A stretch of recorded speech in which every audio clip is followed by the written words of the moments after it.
guys, while we wait for our last panelist to arrive, I just want to give some basic ground rules here, okay? There will be a Q&A at the end. Ask a question.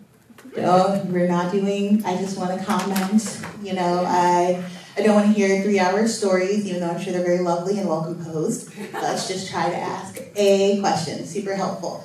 Also, I just want to give a little heads up. We're going to be talking about the dark side. It's not just Star Wars. It's the dark side of ladies and telling darker stories, which is really prevalent based off that really super awesome show that's about to end tomorrow. So just so you guys know, if you need to leave, that's fine. But it's, you know, we might get into some dark subjects. So I just want you guys to be aware.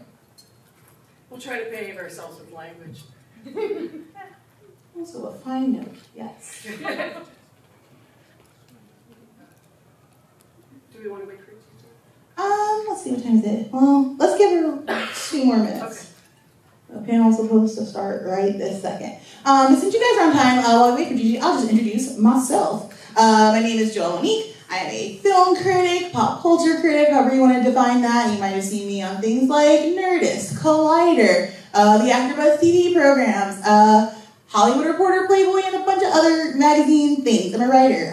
If you guys are interested in hearing more from me after this, I'm on the Twitter. It's where I live, 16 hours a day, bare minimum. You'll find me there. It's just at Joelle Monique, super easy to find, JoelleMonique. Okay, I guess I'll have the panelists begin introducing themselves as well, and hopefully Gigi will get here right in the nick of time. So let's start at the end. Hey! Hi! How you doing? No pressure. We're gonna start light. Tell us your name. Cool. My name is Angie Viper, and what specific, just kind of like... Yeah, what do you do? What brings you into the nerd space? So I am a cosplayer. I have been, can you guys hear me okay in the back if I just kind of like shout a little bit? Perfect. So my name is Angie Viper. I'm a cosplayer. I've been cosplaying since 2000, so for those of you that can do basic math, that's about 19 years.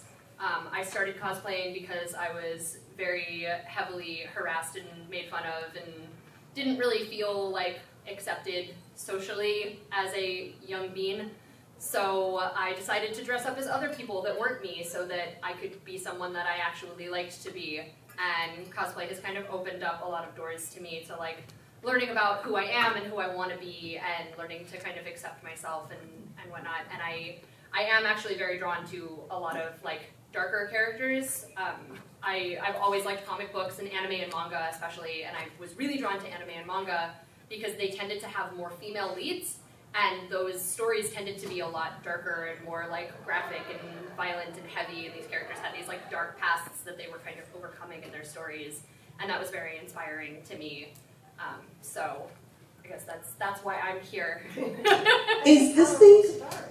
It is a powerful story. Is this Hawk Girl? Is this where she So this is actually Jetpack Jules. I'm the mascot for the convention. If you guys have seen your program books, the girl that's flying with her dog and cat, that's me. Yes! Way to be. That's team spirit I like to see. Amy, how did you arrive in the nerd spaces? I don't think I ever quite arrived. I've always been. I mean, literally, I can't think of, it's not like, oh, I think I'm going to be a nerd. I mean, I was on the chess team. I mean, I've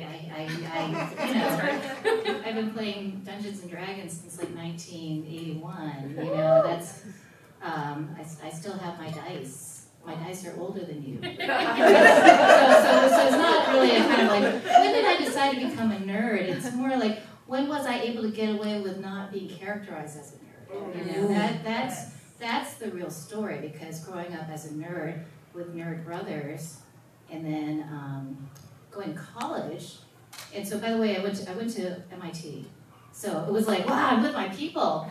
But as a woman back then, it's about 20% women. So all of a sudden, I'm like socially popular. So it's like, wow, this is really, people want to talk to me. So yeah, exactly. It's a really weird transition. And then when I went into the actual workspace, I could get away with not being a nerd. And look, I come full circle. I'm back. So yeah, it's a funny question, you know, because I'm a comic book writer now. I write. I think most people seem to know me for Poison Ivy, the dark character. Red Sonja, very cathartic for me to write. Let's see, what else am I writing? Writing Betty, my current one, Betty and Veronica meet Vampirella Red Sonja. I can't say it's dark, because it obviously has to be somewhat comedic. I mean, you can't take a title like that seriously. But there's some dark elements to it, because there's a lot of blood, I'm killing a lot of people. Again, it's very cathartic, because it's reflective of my high school experience, Riverdale, so, it lets me do things that, Yeah, exactly. Because I was not a popular kid, obviously. When you're the only girl on the chess team, it's undateable. So that's my story. Sorry. That was amazing. Debbie Lynn Smith, how did you arrive in this space? That's a hard thing. I was a hardcore fan of Dark Shadows. I used to run home from school. And many years later, I ended up working for Dan Curtis, who created Dark Shadows. And it was like a full circle moment for me.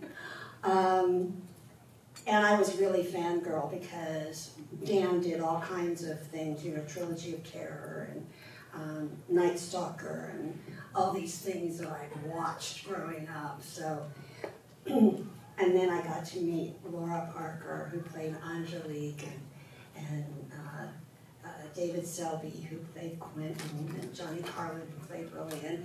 Yeah, I was really fangirl at that point. I was a television writer for 15 years. I wrote things like Murder, She Wrote. I did do the vampire episode of Classics, yes.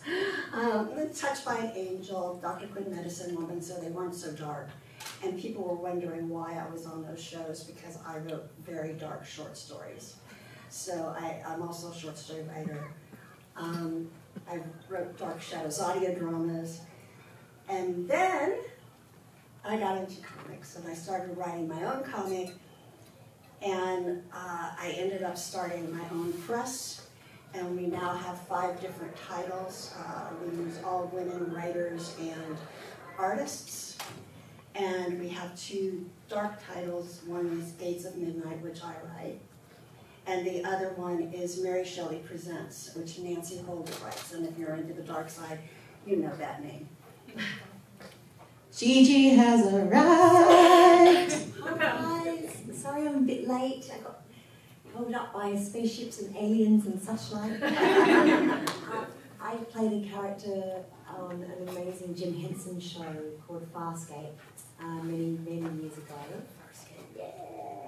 And they've actually just, if you haven't seen it, you can check it out. They've just released it again on Amazon Prime. And they've been talking about shooting another series. I'm like, hurry up! I'm getting old and fat and dying.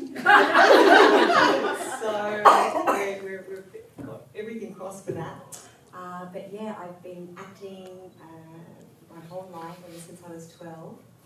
And just recently, my biggest production is sitting over there in the crowd. And her first name is Sky, and her middle name is Walker. So we're all big geeks in our family. I have a beautiful baby daddy, his name's Jed, like Return of the Jedi. So we're hardcore geeks.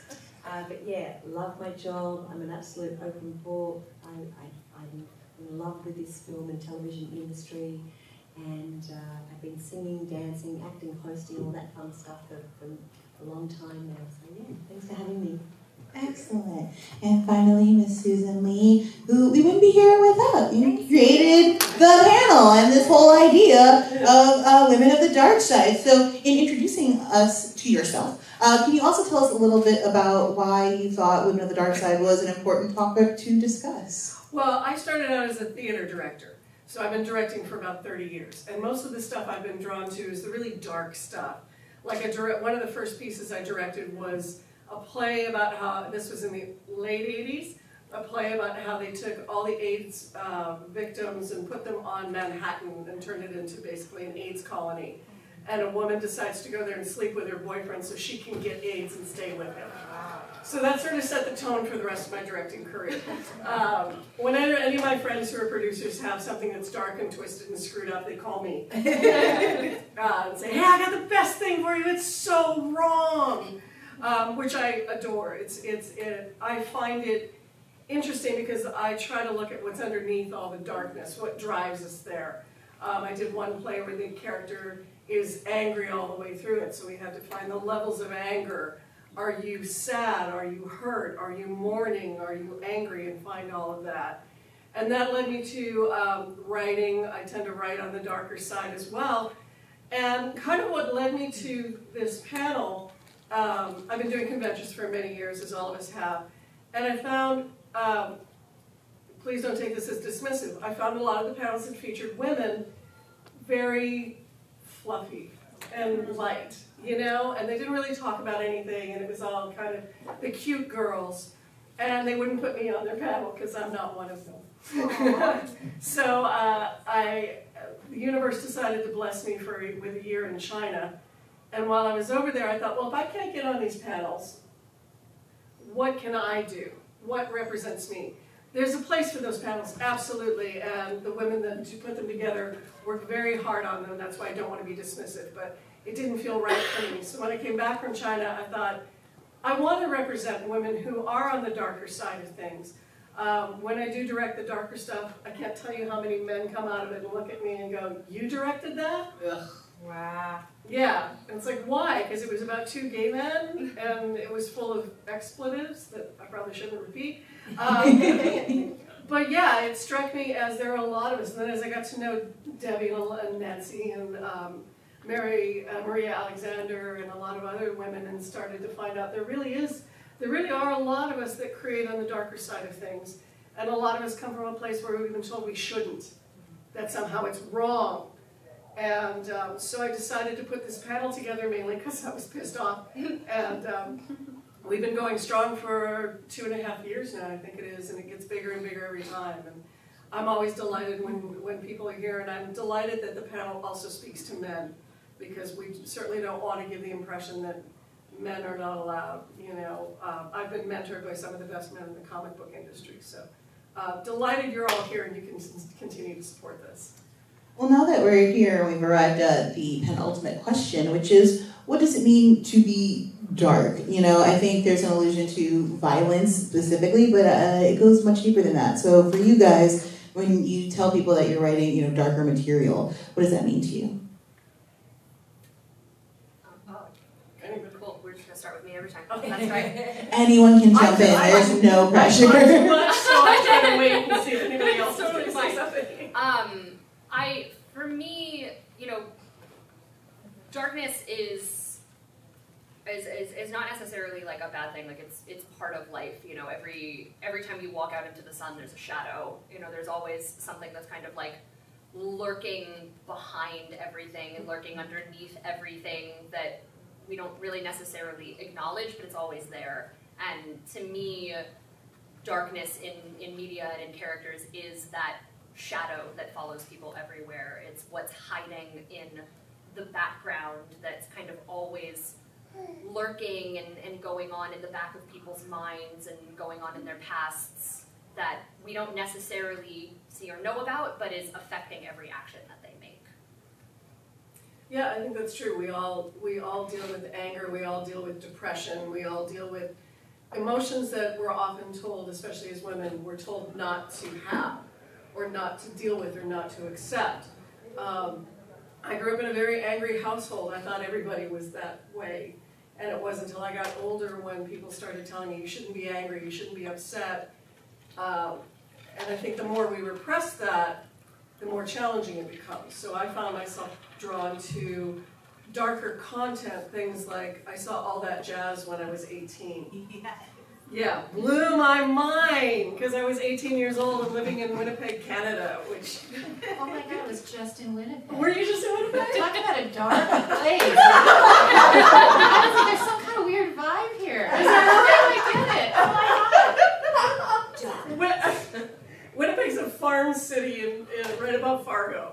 And it's about 1 million people. It's not very big. We were all talking, we were guests at the library show, we were all talking about, what is this weird vibe? Oh, that's so funny. I was like, we want to make it into a show, because it just felt so weird. It's growing up in the prairie, and there's nothing around you but snow. Right. It's like a horror film waiting. It's a horror film. I was thinking it was like Body Snatchers, because there's also these gangs of really tough girls. Oh, really? They were really, like, they cut in front of me at McDonald's. Like, no, I mean, like, I was like, why would you even do that? Why would you even do that? It's just McDonald's.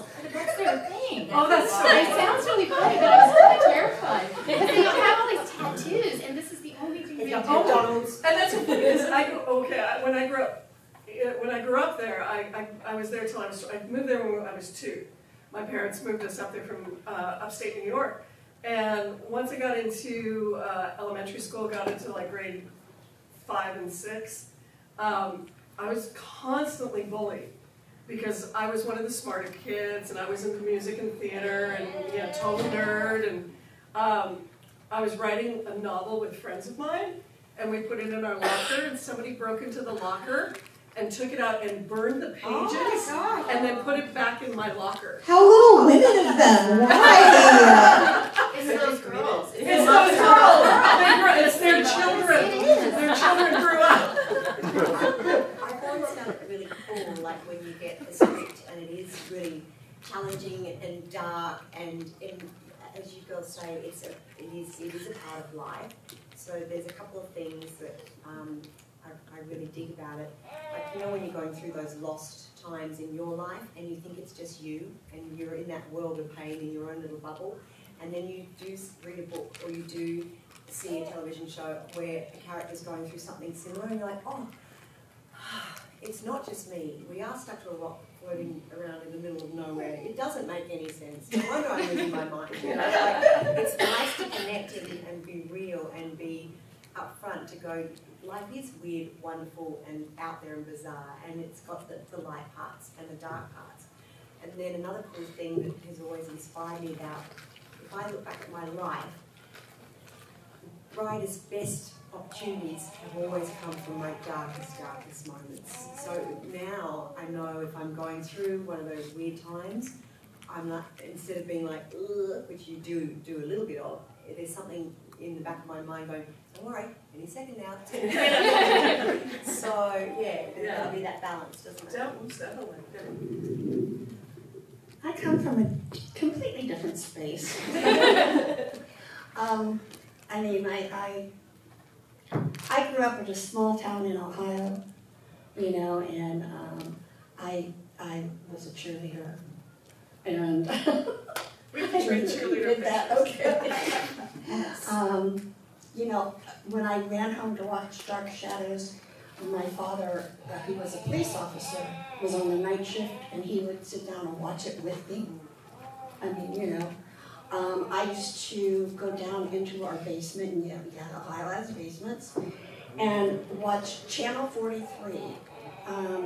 Goulart, who was like the Elvira of the time, played all the old horror movies and that sort of thing. I mean, I loved that stuff, but I had no angst or, anger or anything like that. I really like to write very quiet horror. And actually, people have told me that it speaks up on you, that it doesn't start out like a horror story. That's cool. And I like to do weird things. Like the story I'm famous for is from the point of view of a hammer. So it's very bizarre. And I like to write psychological stuff. I like to write about the loss of innocence, because that really interests me, how that happens. You have this innocent, sweet little boy who grows up to be Jeffrey Dahmer, and that sort of thing. Yeah. So I come at it from more curious of how that happens and exploring that than from a deep space inside me. Now, I had a double lung transplant 2 years ago this month, and now now I have really some experiences that I could write about that I'm not quite ready to go there yet. You know, so that's a little different. Yeah. And that's really scary. Yeah. But I, you know, like right now I'm writing a story about shadows. Oh. Yeah. So I want to bring us into a pop culture moment that is currently happening as we're talking about dark women and how they're portrayed and who gets to write them. So of course I'm talking about Game of Thrones, and of course I'm discussing our two Mad Queens, two of them, Daenerys and Cersei. One has been maybe justifiably angry for a very long time. The other sort of had a snap moment that we're not quite sure where that came from or why. And so my question to you guys is, one, are you guys fans of the shows? This is something we can talk about. Okay, good, perfect. Okay, that's good. I'm not. I'm the minority. Okay. We'll keep the conversation brief and So as broad as possible. Spoilers, but Yeah, so we'll keep it as broad as possible, but I guess as we're talking about women, specifically women in power and how, their agency and how they're able to move through the world, how do you guys, when you see portrayals of women that don't feel authentic, how do you deal with that? I think, because we're all not just creators of the genre, but fans of it, and I think it's very frustrating to continually watch dudes mostly tell these stories so badly when I love dark women. The villains are my favorite. Like, for all of your stories were so lovely. The first dark lady that I was really into was Ursula the Sea Witch. She was big, she had personality, and she didn't care about any of these people. She was like, all of you can die, it doesn't matter to me. And I was like, I get this. She has a great song. Yeah. A wonderful song. I constantly waiting for her solo film. Give it to me, I'll watch it. Sometimes we get these really great moments and sometimes not so great. So how do you guys deal with that, or do you deal with it? Are you like, you know what, I'm just not going to read or engage in that kind of content? For me, it depends on what it is. Like Game of Thrones, I'm not a big fantasy person, so Game of Thrones didn't resonate with me. But I like dark, twisted stuff, so like Breaking Bad and John Wick. Oh my god! Guys, go see part 3. Haven't heard any spoilers, but I saw it last night. Woo! So good. Thursday night at 7 o'clock. I was like in the theater. They balance it really well because the women in it are really powerful. When you see the third one, if you haven't seen it yet, Sophia and her dogs. You know, I wanted to be her. Yes. I tend to, when I'm looking at films or TV that I want to watch, I do kind of look at the ads and the trailers and read a lot of it, read about it, even though I don't let it influence me, but I look at it and I kind of evaluate, are these characters I want to spend time with? And that's really what it comes down to. I don't care how twisted and screwed up you are, if I want to spend time with you. That's why a lot of comedies, I'm not into the lowbrow comedy and that kind of thing. There's a lot of women's stuff right now that isn't dark that I find sort of offensive. Netflix has the new Wine Country. Oh my god, 20 minutes into it, I'm like, I hate all these people.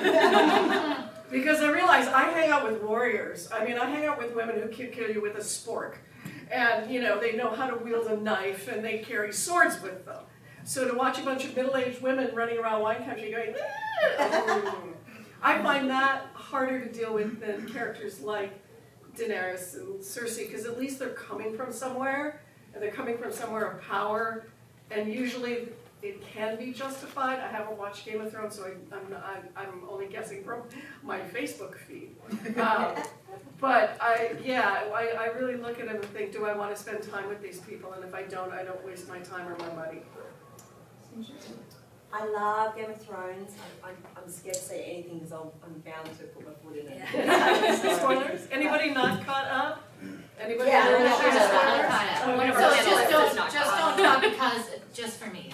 But I can say that if I read a script, and quite a few of my characters have been really nasty, they're so much fun to play because we've all got a little bit of something in there, you know, and you can actually channel it, and it's like good therapy, and you get paid to do it. So I like to play evil women that, you don't think are evil. Almost like how you were talking about your stories, where you're just following a story and whoa, you know, Yeah. and you just make them fall in love with you first, because that's the worst type of evil. To be the nicest person and the most, you know, and totally fall into my soul and become one with me, and then they do. So it's so empowering when you get to dive into that little naughty side of yourself. I can't say anything about that towards it. When you talk, it's like I'm guessing already. I gave it away even though I didn't say it. I am not fond of Cersei. I love watching her, but it's not. I'm not going to wear a Cersei T-shirt. That's fair. You know, like you said, Daenerys, don't believe it. I mean, I just turned to my husband and said, I don't believe. Well, for 1 minute. I had very vocal reactions in that moment too, like, what are we doing? Why?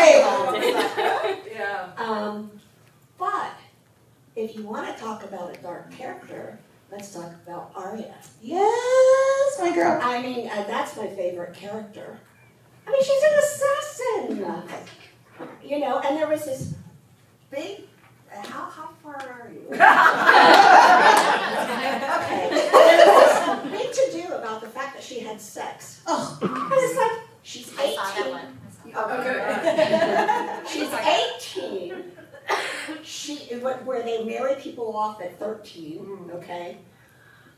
She's an assassin. She has killed. Yeah, but She massacred an entire family. There's nothing wrong with that. But sex. But Now we have a problem. she went and asked for sex. She was a strong woman who went and asked a guy that she really liked because she was afraid she was going to die. And she wanted to experience it. And there's this big to-do over it. Isn't that funny? I mean, come on. Yeah.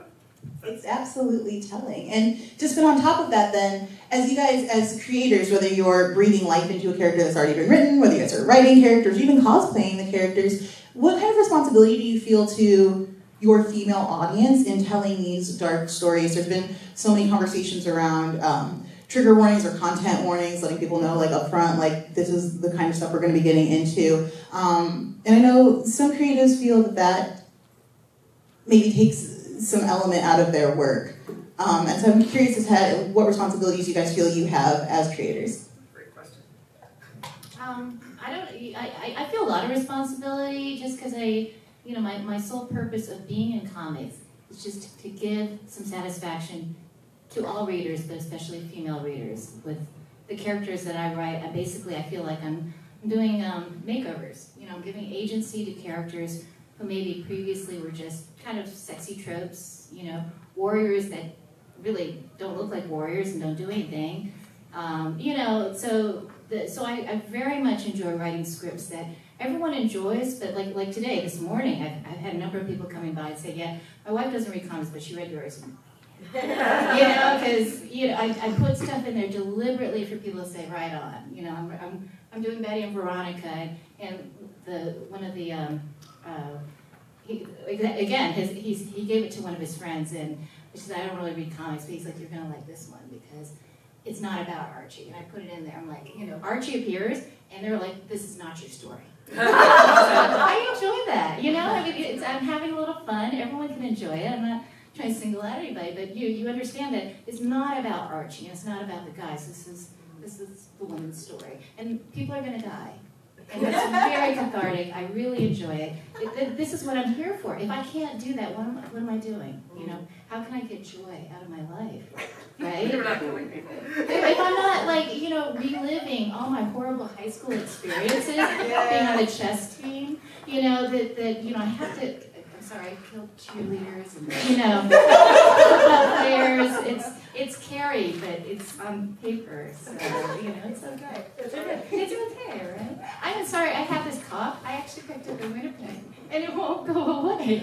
Damn that, This is like my this is like my 5th convention. I have it too. I think it's allergies. We're going to Yeah, call it allergies. allergies. I have it as well. We're going to claim we're not contagious. And my doctor told me it was out. Was it allergies? I was like, it's just pollen.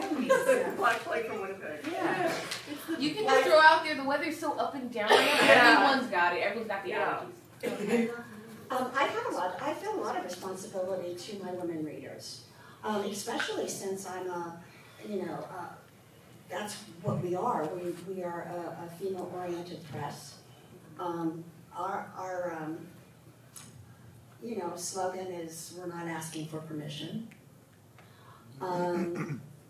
because Ray Bradbury told me women can't write horror. I'm sorry. Let's circle the drain on this. So a woman creates sci-fi? What? So Mary Shelley Presents, which Nancy Holder writes, is Mary Shelley and Frankenstein's Monsters, introducing the horror stories of Victorian women who were just as famous as Charles Dickens in the day, and we don't hear about them anymore.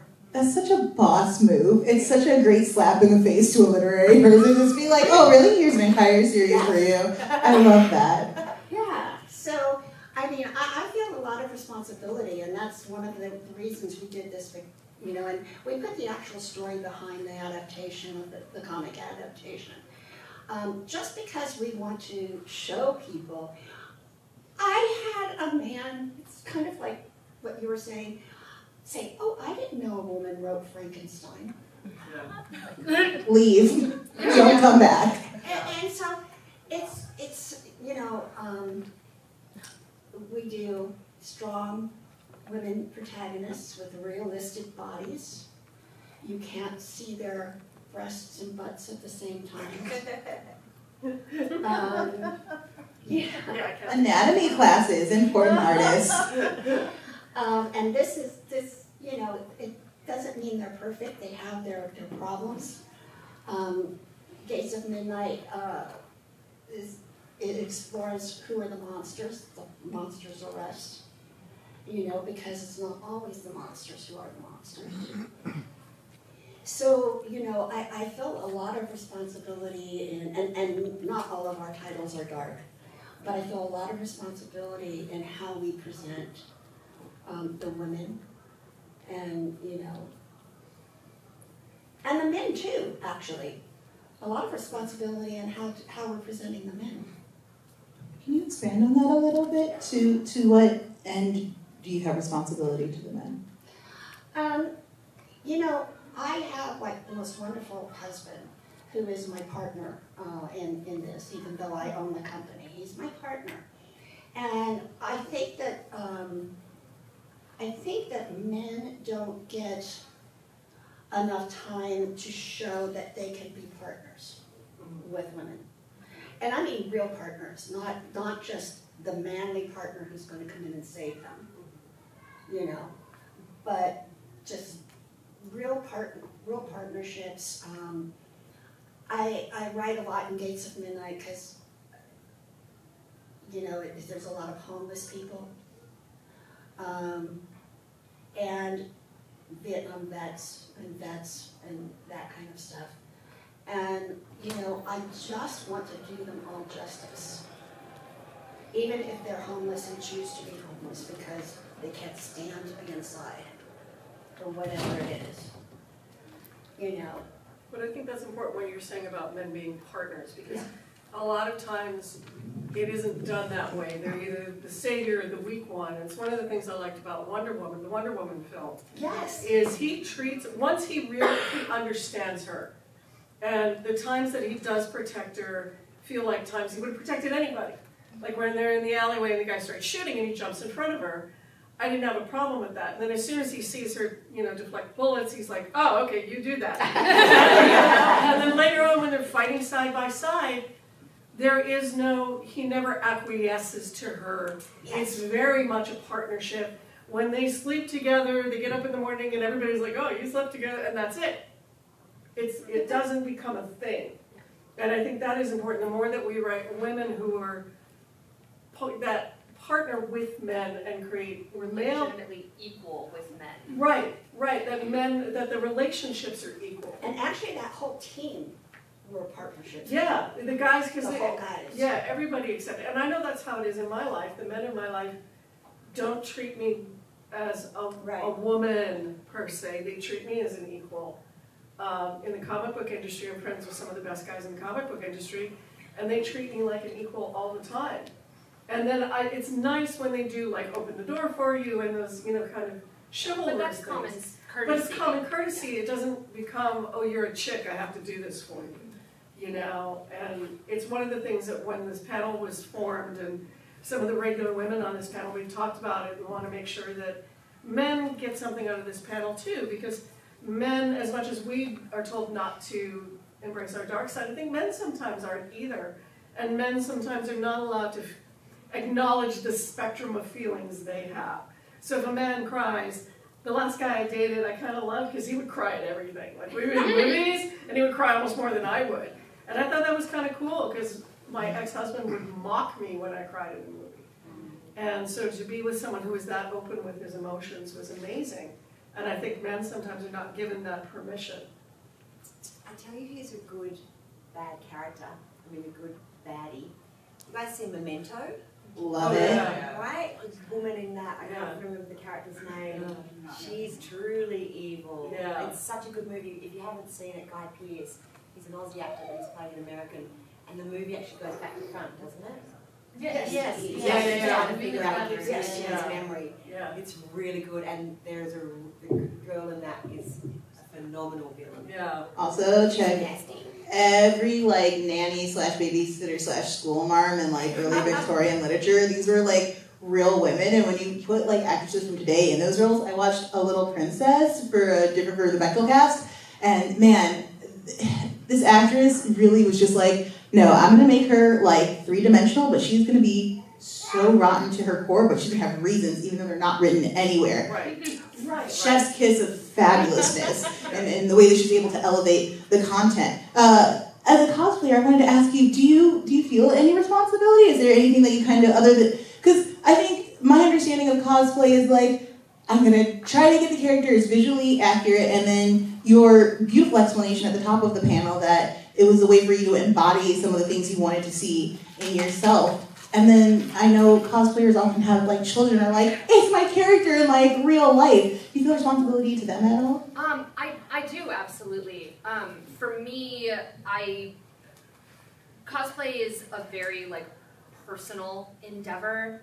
So for me, it's very important that I cosplay characters that I really connect with, and I really feel like I understand and I want to embody. Because for me, cosplay isn't just about putting on a wig and a dress. It's about really embodying that character and bringing them to life and trying to understand them better through becoming them. And I cosplay a lot of villains. I do a lot of comic book villains. Madame Hydra was one of my first big characters because I was so inspired by her. This woman who had this horrific past and had been through so much war in her home country, and she had this horrifying scar on the side of her face that she was very self-conscious about, but she pushed through all of those fears and being in a world where men were so powerful to become the leader of Hydra, and I found that very inspiring.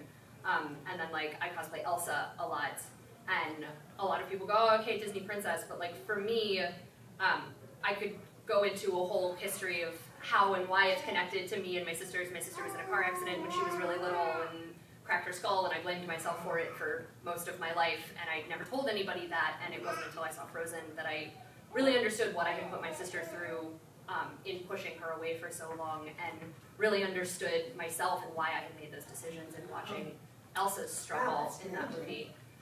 So it's very therapeutic for me, being able to be her and really honor my sister and our new, stronger relationship through continuing to bring that character to life.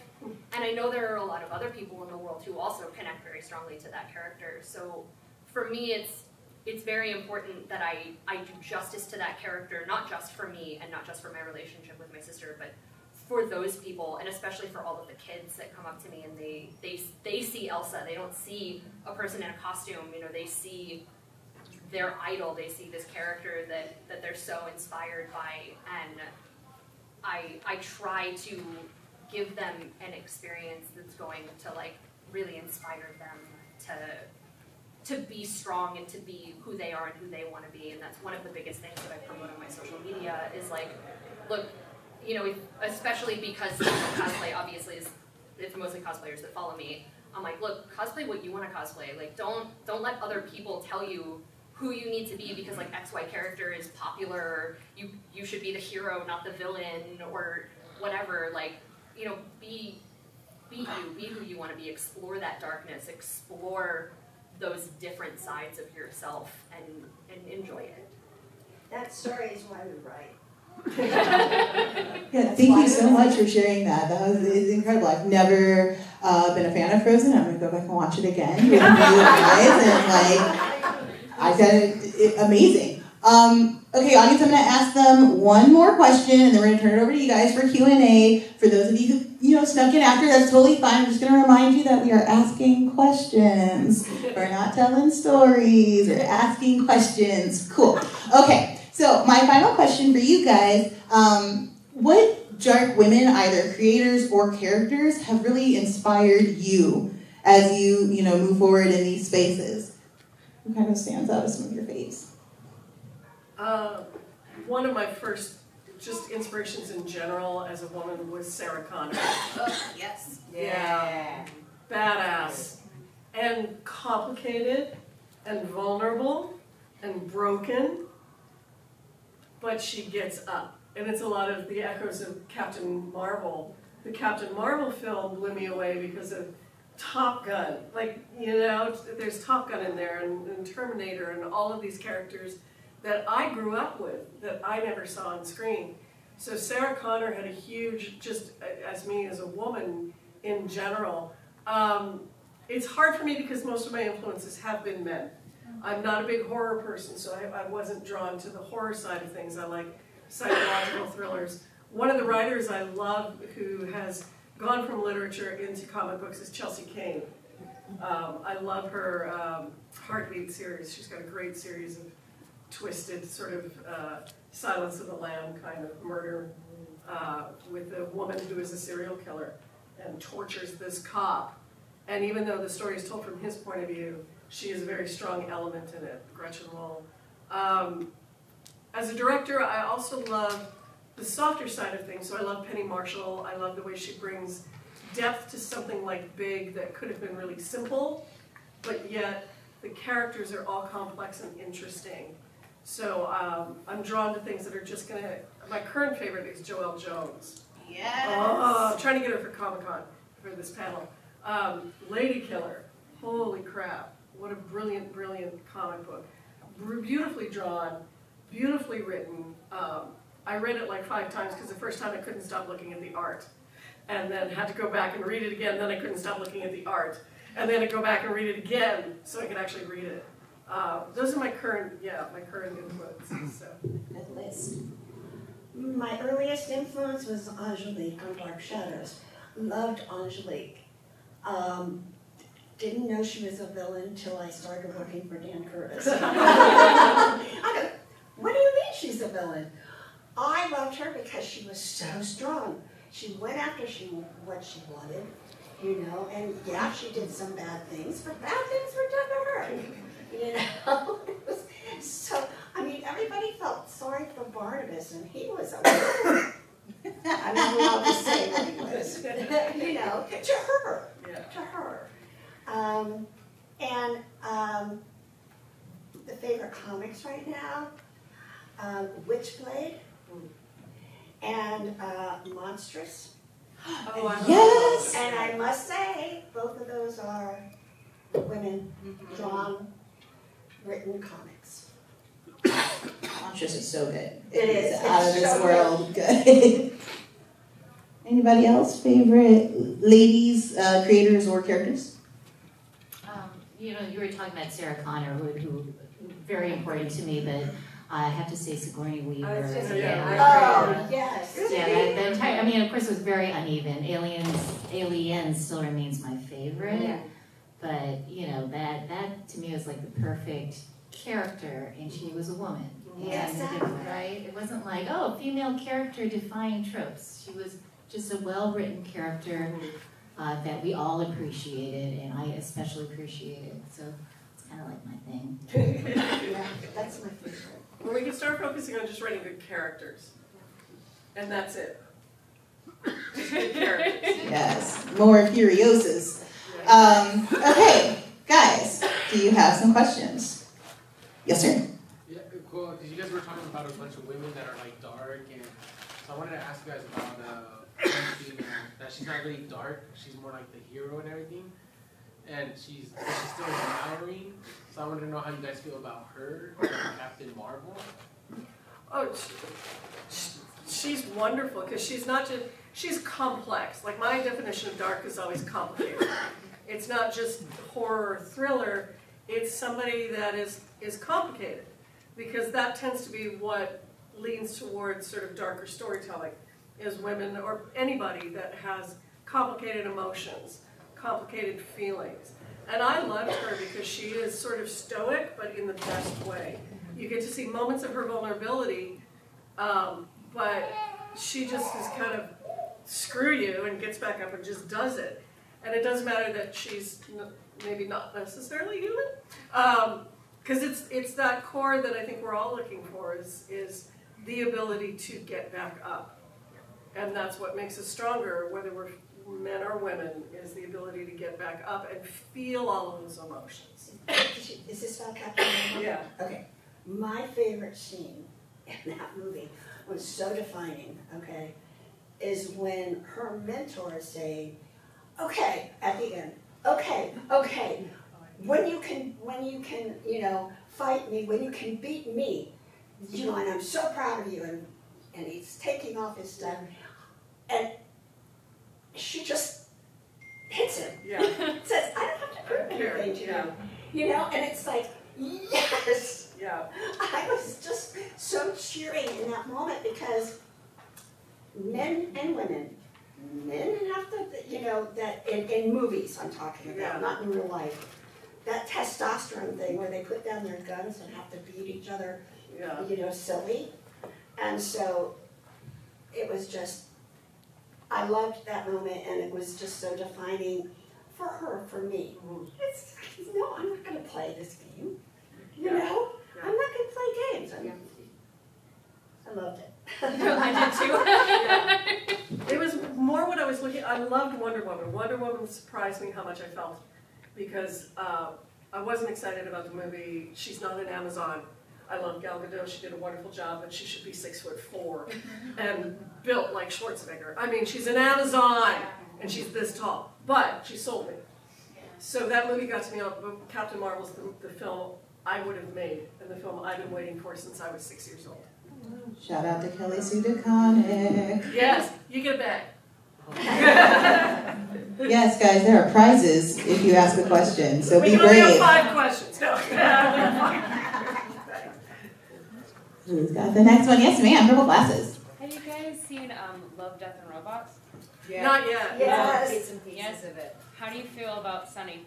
Oh, I haven't seen that. Sorry. No? I was going to say, we've watched little bits and pieces. My guy watches it all the time, and then I'm in baby mode. But one cool thing that I wanted to add to before we all now have phones or some kind of recording device. If you have a story that you want to tell it. Because I remember, like, you know, way back when, you know, we had video cameras, whatever else, it was a real effort to actually put something up and out there. So if you have some crazy weird dream or some crazy weird idea or some crazy weird story, and it's really cool coming to these Comic Cons because now there's so many writers, directors, actors, cosplayers, people that are in love with telling stories. So join together and make your own adventures together. And the last few projects I've done have been crowdfunders. And they've been 3 of my favourite projects because they've been from our heart and soul. And I've had amazing opportunities working with the big Sci-Fi Channel and FX and the Henson Company and the big Australian networks, but probably my most favourite ones have been self-made stories that we've made as a team together. But I haven't seen it that episode, sorry. Sunny is the one with the like wrestling figure, the chick who's kind of in the other body, that one? Yeah, the sci-fi. Wow. There's so much to digest in that episode. Did anybody else on the panel see it? Oh, what was it? Love, Death, Robots is the name of the show. It's Netflix? it's like, yes, it's on Netflix. It's a series of different animated shorts. They're all animated No, I've differently. seen them. Okay, yeah. So who was Sunny? Sunny was the one where the girl was put into her pet fighter. Basically, it looked like an alien. That's my favorite one. Oh, That's Because my of your favorite favorite one. moment. And the reason is because I always figure out the endings first. And that one totally caught me by surprise, and I was like, yes! And that they set you up for a lot of moments to be like, really? And they're like, oh, okay, we're in a totally different road. Come get your bag. Come get your bag. You guys, you have time for one more very quick question, young lady. So a couple of you guys shared about the darkness in your past, like high school and the experiences with your sister and stuff. My question is, where do you find the best inspiration to create dark, complex characters? Sometimes the best place to start is you. Yeah. You and your family. You can disguise it. Both of these books are really me. Wraith of Love came from my experience. I was in a very emotionally abusive marriage. And I was told constantly to shut up by him, and then when I started sharing about it, to this day I'm still told I shouldn't talk about it.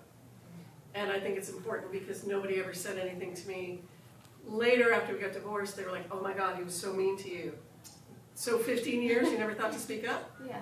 So it's finding, I think no matter what story you're going to tell, it's finding something that resonates with you. Doesn't matter if you're writing about dragons or fairies or terminating robots. It has to come from what speaks to you and what story you want to tell. And when they tell you that you shouldn't tell the story or talk about it, the response is, I'm not asking for permission. I mean, honestly. For me, I do research. My lead character in Gates of Midnight is a combat medic just returned from Afghanistan, suffering from PTSD and has to fight monsters on the streets of New York. I worked for a television show called Tour of Duty, and I used to answer all the Vietnam vet fan mail. And I read a lot about PTSD and their PTSD. And it stayed with me all these years. And so I wanted to do something about PTSD. I wanted to do a female character. So I read all these books about the women who were training with rangers and going out with them before anybody even knew that women were going out into combat situations. So I did a lot of research for my character and then used the real life stuff and molded it all together. All my darkness inspiration comes from reading the news. I read the news and, it is very hard for me to be introspective. I don't really like to think about, getting bullied in high school with the chess team.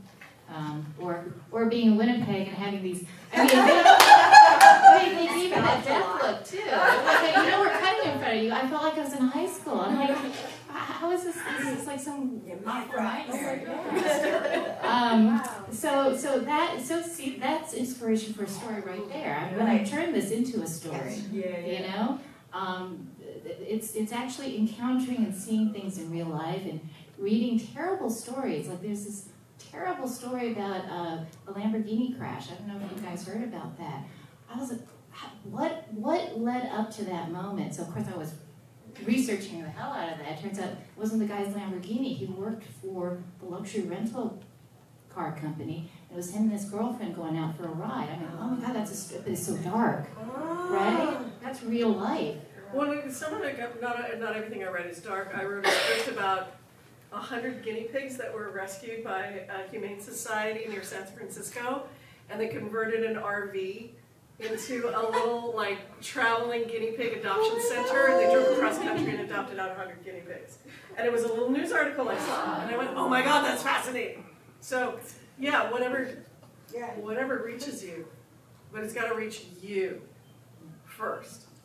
I'm so sorry, guys. That's all the time we have for today. But I want to thank our lovely panel, Angie Viber. We've got Debbie Lynn Smith, Amy Chu, Gigi, and of course the woman who started it all, Susan Lee.